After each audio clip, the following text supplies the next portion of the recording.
My quality of life seemed all right. I have a loving family, loving wife, 2 great kids, a decent job. Everything was going all right, but I was very depressed and angry most of the time. Very self-conscious, anxious. I didn't like the way I was most of the time. Didn't like how I treated my wife and kids, even though I did my best.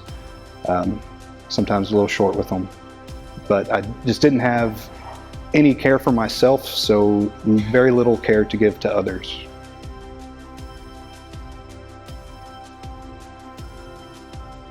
I wanted to lose weight is the first result that I was looking for. When I started this, the last weight I remember weighing was 320 pounds.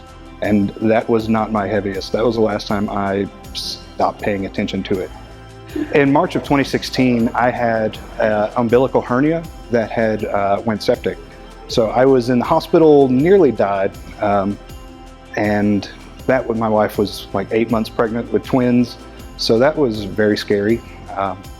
And after that, I was heavy before that as well. But after that, they said, you've got this mesh holding you together, so you can't do anything, no lifting heavy, no strenuous anything for a year until that fully grafts. So that was very scary.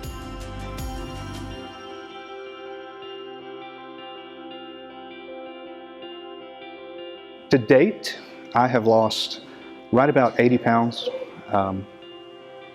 Well, from my last remember weight anyway. I'm sitting around 250 now.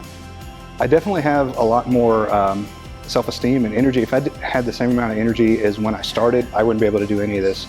On the first intro course, after going through all the just basic movements, I was standing and talking to John, and like a dummy, I locked my knees and passed out. If you're uncertain about trying CrossFit, just try it. It can scale to anything. When I first started, I couldn't even stand up from a lunge. And a year later, I'm doing, the last workout we did for the Open was a 200-foot overhead lunge with 50-pound dumbbell above my head, and I could do it. It's not as pretty or as quick as some others, but it took me a year to get there. So maybe next year I'll be doing it.